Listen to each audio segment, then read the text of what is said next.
Hey there, and welcome to the Business of Business podcast. Here we are two daughters and their dad, seeking to inspire and educate you to follow your dreams of being in business by teaching you the business of being in business. The good, the bad, the humor are all parts of our unique perspective as an entrepreneurial family. Thanks for joining us. So grab a coffee, turn up the volume. Here we go. J Faith Hair Studio, centrally located in southern New Jersey. J Faith Hair Studio is the place to go to become the best version of yourself. Confidence in your appearance is always important, and a great hairstyle is an absolute necessity. Visit jfaithhairstudio.com to book your appointment today. Hi, everyone, and welcome back to the Business of Business podcast, Two Daughters and Their Dad. I am your host, Staci J. Dempsey, and the J is very important because it's what brings the joy.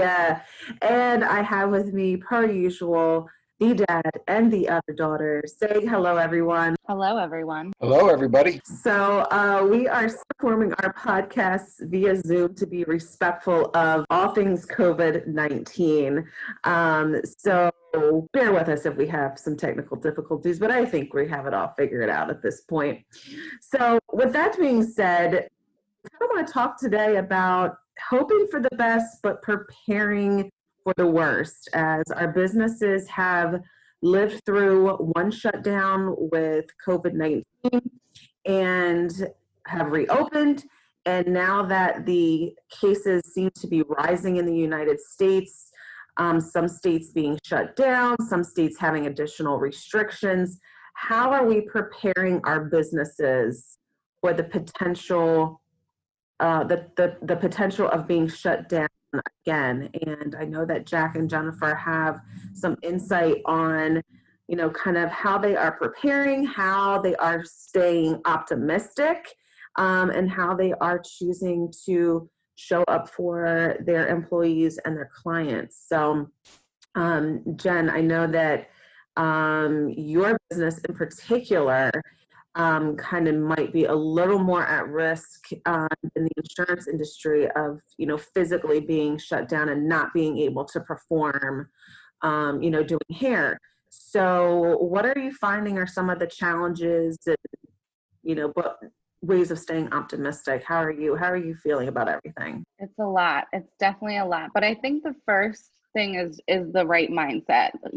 Owning a business, we have to accept how everyone feels about COVID-19. Okay. So we have some people, I would say, are very, very paranoid and very cautious, and some people that are a little bit more lax about the situation. So really just having the mindset that we want to respect how everyone feels, whether it's different than our opinion or not. One of the hardest situations that I'm in is, really making sure that everyone feels comfortable inside your business. Me, my staff, the clients, we want everyone to feel comfortable coming in and doing business with us. So obviously, you guys know we went through a 3-month shutdown that we could not do any business. When we reopened, we were super tight with our restrictions, not double booking and all of the things. And I will admit, the only thing that we've got lax about is trying to do more clients. So started to double book a little bit, adding more people into the salon. We can't have more than 10 people in the salon. So obviously we stuck with that, having people wait outside if we had too many people. But as COVID is on the rise again, we definitely had to get back into that mindset of really making sure we kept it 10 people and under and stopped double booking, which is really hard because we are still in our busiest season for my business. My business does the best around the holiday season. And even though people are not going anywhere, from what it sounds like for Thanksgiving, people still want their hair done. And we've heard that time and time again, is even though we are not doing what we normally would be doing, people still want to feel good and look good. And, that's how we add value to our community. We still want them to know it's okay to get your hair done and make sure that you feel good about yourself, even if you're just on Zoom and not going into the office. So making sure that everyone inside your business feels comfortable. We're definitely tightening down, and it's hard. And it's hard to tighten down when there's so much potential right now to be doing as many people as we can and making the kind of money that we're used to. As an entrepreneur, that stinks to not be able to make that same kind of money that we're used to, especially in the holiday season. But at the same time, we want to make sure that everyone feels comfortable doing business with us and also working for us. So that has to be the number one priority right now, is everyone's safety with COVID-19. I know one thing, I can't get an appointment to get my hair cut. I know, I feel I've been so trying bad. for 2 weeks. I'm gonna have to go back to Frank the barber, I guess. Do a little buzz cut, get me through a few months. Which I'm not complaining. As a partner in J Faith, I'm not complaining about being too busy, that's for sure. I guess what I would say is really have a strong focus on the things that you really have control over. I mean, we certainly don't have control over the decisions made by government officials on closing businesses or cutting back and limiting and all those things. I mean, at this point, my personal feelings are, it's businesses have adapted. They've done things to, create safety measures for people. People are going out and they're doing business. I don't know what a shutdown at this point is going to do any good, because, obviously it didn't really do any good before.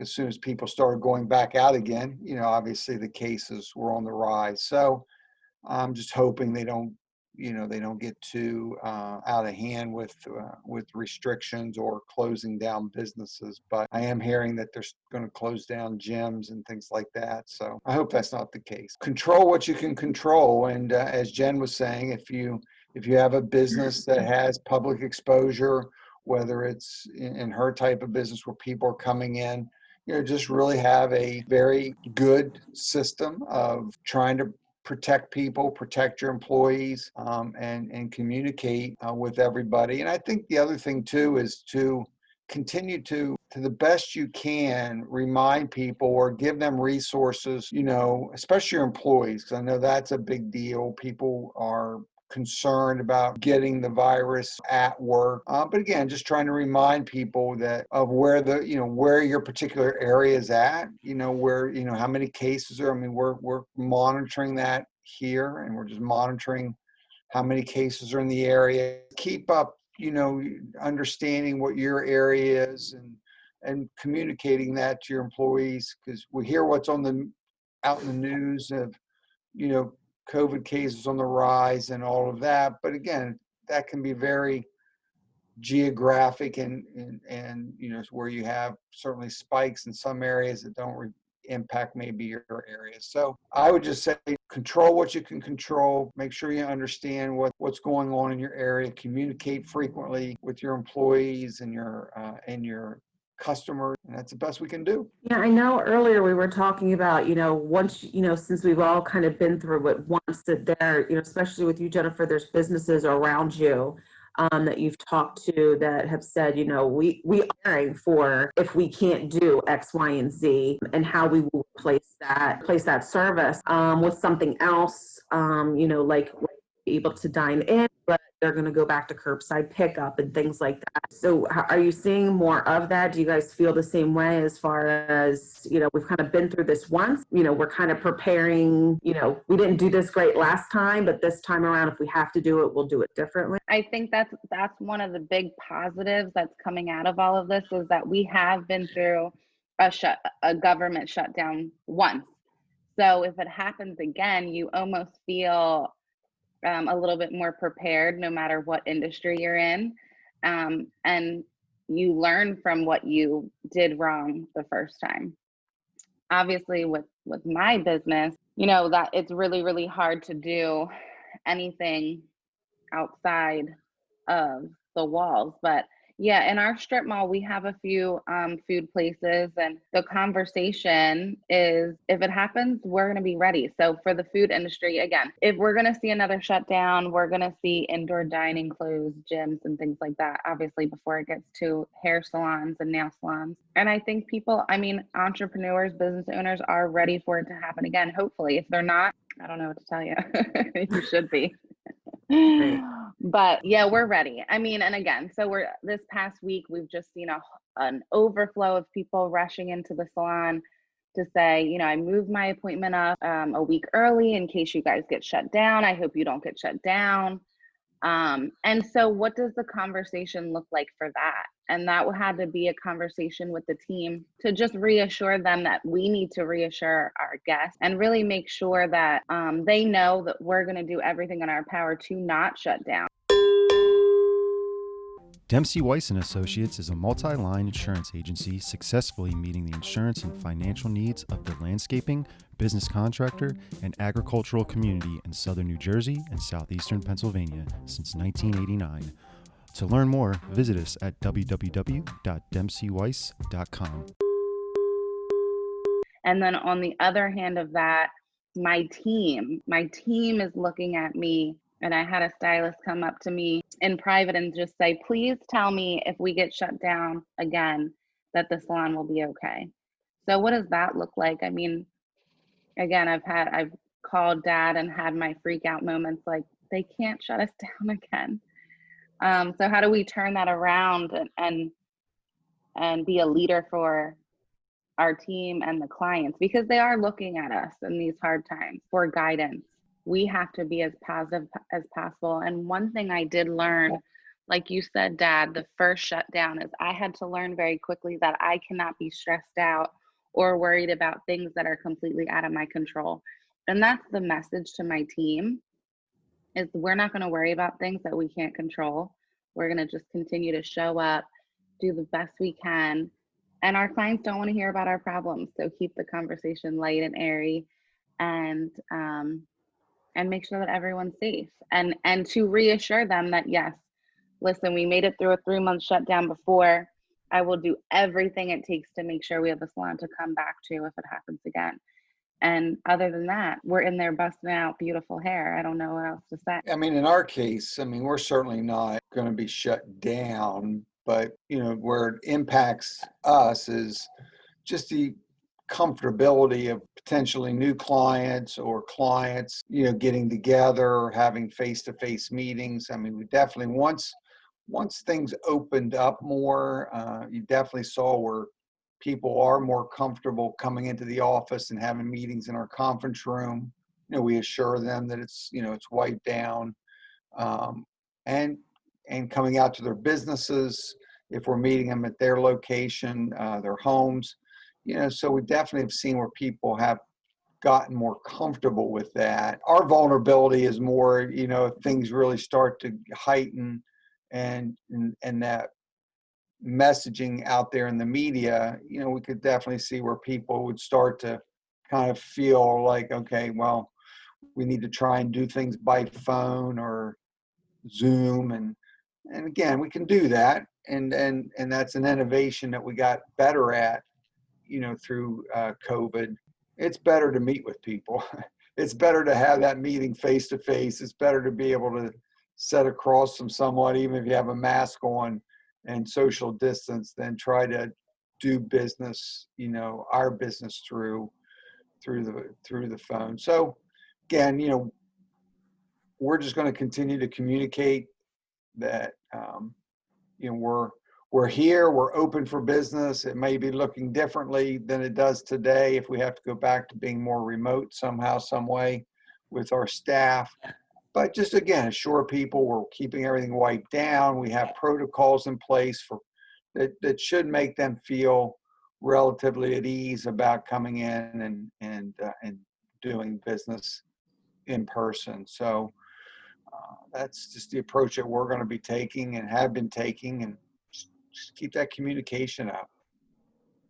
Yeah, you know what? As we're talking, I just remembered, I think a big thing that I have just changed this past week is inventory, right? So if you have a business and you have products that you sell, so for example, shampoo and conditioner, the holiday season, our manufacturers normally do like crazy box sets and like discounts, and we can get things. We can get shampoo, conditioner, hair products, jewelry. We can get all of these things at such a huge discount. So I really do, to be honest, spend thousands of dollars during the holiday season gaining our inventory and our stock up inside of the salon. And so the first thing that we noticed in the market is that the manufacturer, they just did not produce what they would normally produce during the holidays. They didn't put box sets together like that. They didn't make a lot, again, because they're preparing for a shutdown.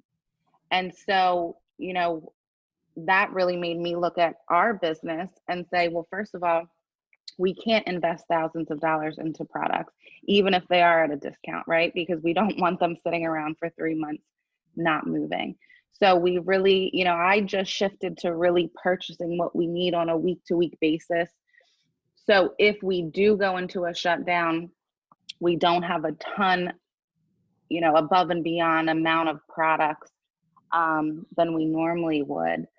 So, you know, you can just see that trickle down effect coming into businesses that maybe right now is not the time to invest like you normally would, and kind of keep a little bit more money in the bank in case something does happen. And that can be really, really hard financially on businesses that are used to making a certain amount of money, used to investing a certain amount of money, and making that decision not to, and you just don't have the same amount of product, or you're just doing things differently.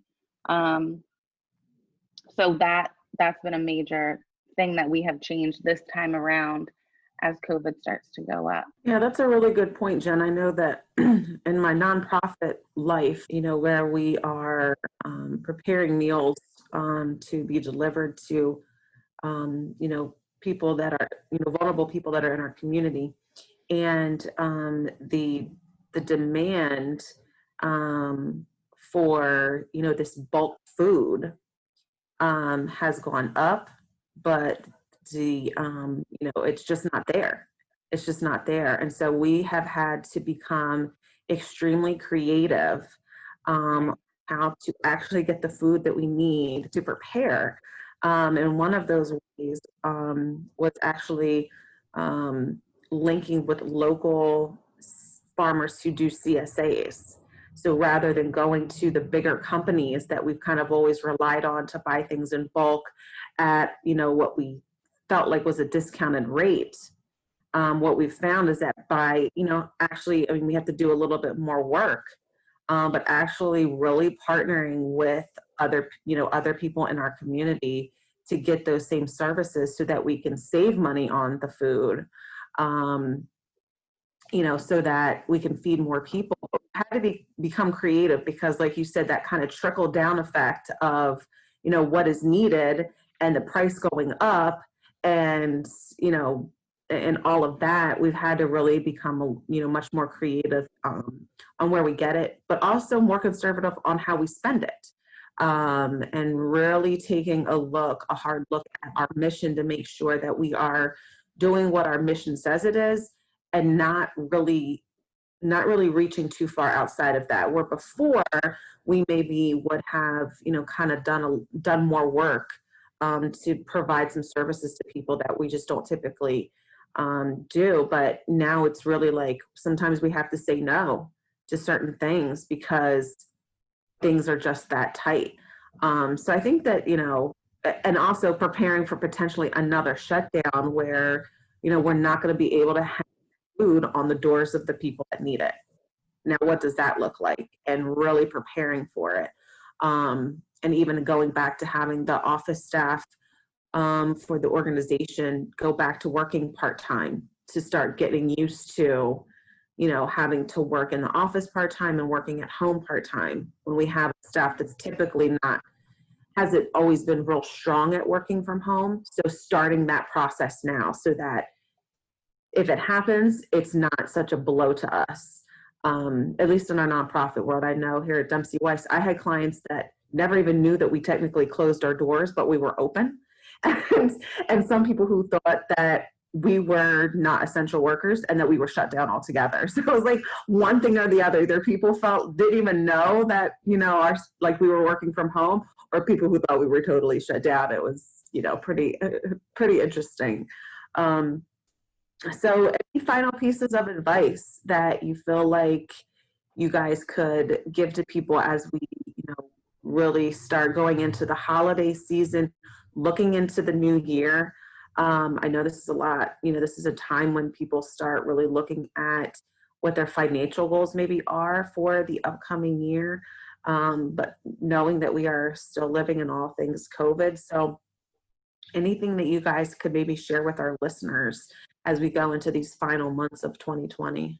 Probably going to be one of the more challenging years, depending on when you do your business planning, another 12-month segment. So if you do a calendar year planning, budgeting and all that, I mean, I would probably, as you look going into the end into December and doing that planning, you're probably just going to need to be nimble, and be able to kind of make some adjustments. Look back, and see kind of what your business looked like, understanding the trends of your business over the course of that 12-month period. But just realizing that since there's always unknowns in business, there's always things that can come up in the course that you just don't plan for. But I think, as we've said before, COVID took it to a whole nother level. I mean,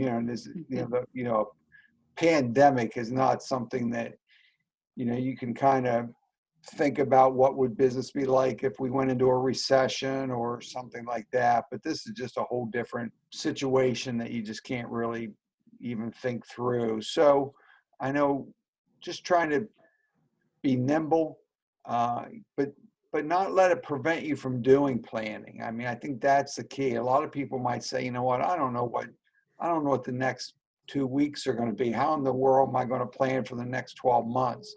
Well, do your planning, lay it out, as if things are going to go well.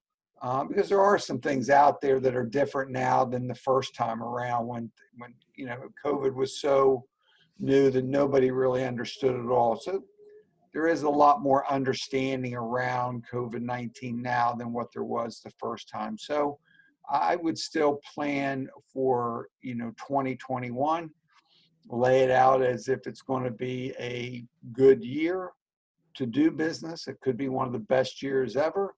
But also understand that, you might get into the first couple months of the year and you're going to have to make some adjustments to the plan because things still aren't moving as fast as you thought or something. But I would just encourage people to say, I'm not going to do planning. I'm just going to fly by the seat of my pants until this becomes more clear on what the future holds, because we're probably never going to get there anyway to that conclusion.